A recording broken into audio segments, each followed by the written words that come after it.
尽管我们的地球拥有近5.1亿平方千米的土地，但这些土地上有很多自然环境是人类难以去染指的，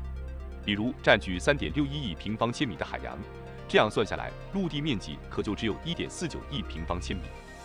而在这所有的陆地面积中，我们还要除去森林、草地、冰原以及荒漠，实际上，地球大约有3140万平方千米属于沙漠。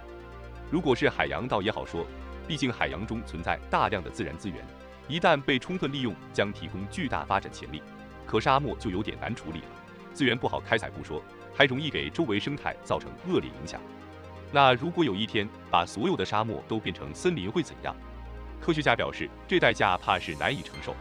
所谓沙漠，指的是那些完全被沙子覆盖的广袤区域。沙漠的存在意味着干旱与荒芜，这里植物稀少，每年降雨量小得可怜，几乎不适合人类居住。上文我们也提到过，目前全球荒漠的面积已经超过3600多万平方公里，其中有3140平方千米的土地已经被完全沙漠化，占据陆地总面积的24.2%，地球总面积的7.1%。有人说万物的存在一定有其意义，沙漠自然也不例外。在人类看起来宛如生命禁区的沙漠，其实也蕴藏着巨大价值。例如，沙漠气温昼夜温差大，且每年有近1/3的时间都处于风沙日，风速最大时可以达到每秒300米的状态，已经远远超过了一般台风。这就为人类实现风力发电提供了最佳场所。漫天的黄沙在人类看来脏乱不堪，但它的污浊下却能诞生最清洁的能源。再者，许多沙漠地区广泛分布着石油、矿产等资源，例如沙特、科威特等国就是建立在沙漠之上，他们也依靠沙漠中富饶的石油资源，一跃成为全球经济最发达的国家之一，是不折不扣的产油大国。但如果我们细想，就会发现这些好处对现阶段人类来说并不明显。我们的风力发电技术不成熟，无法全面开发沙漠的清洁价值。至于沙漠地下蕴藏的资源，好开采的已经被开采差不多了，其他都是一些深埋黄沙地下，开采投入成本甚至要高过资源本身的价值。比起好处来说，沙漠的坏处才是最直观的。由于大风天气在沙漠中司空见惯，在风力的作用下，许多裸露在沙土表面的粉尘被带到大气中，朝着沙漠周边地区扩散。蒙古和哈萨克斯坦东南部的沙漠常年在影响着我国首都北京的环境，导致北京频繁出现沙尘暴等天灾，如同给城市加了一层黄色滤镜。至于距离沙漠中心更近一些的蒙古，受到的波及更严重。可能在大家的印象中，蒙古是一个环境优美的地方，这里有成群的牛羊，有碧草如茵的大草原。当然，这些东西确实存在，但在多数蒙古城市的上空都是一片雾蒙蒙的模样。蒙古是世界上受沙漠污染最严重的地区之一。基于沙漠对城市、对生活造成的种种灾难，不少人就在想，如果哪天沙漠全部都变成森林了，那这对人类可不就是百利而无一害的惊喜？客观来说，通过科学治理的手段将沙漠变成森林，确实对人类有好处。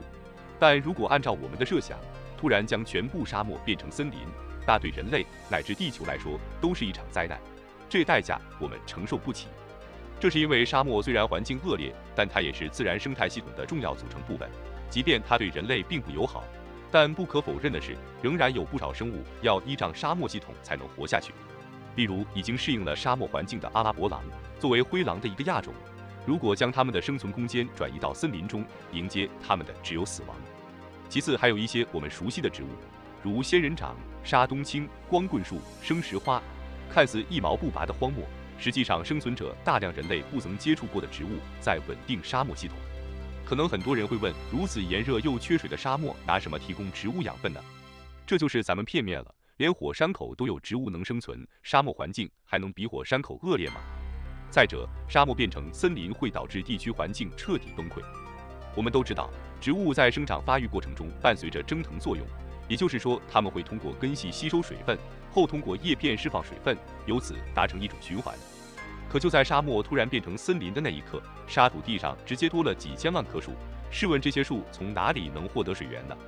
本来经过黄沙覆盖的土地就贫瘠的可怕，如果突然多了几千万棵树向它索取水源，只会让其土壤彻底丧失水源，进而严重影响周边环境。而且这森林可能连半天都维持不了，因为严重缺水，所有的树木会迅速走向枯萎，到时候想后悔可就晚了。总而言之，人类对沙漠的治理工作始终在继续。但这种治理是科学与循序渐进的。如果一蹴而就让沙漠全面变成森林，这给人类带来的只有灾难，不会有任何好处。所以大家也可以看到，这些年我们对于沙漠的治理都是有针对性的，对于那些环境与土质相对好一些的沙漠率先治理，然后让其影响周围的恶劣地区，将治理好的土壤养分输送过去，后扩大治理面积。胖子也不是一口吃出来的，咱们不用过于着急，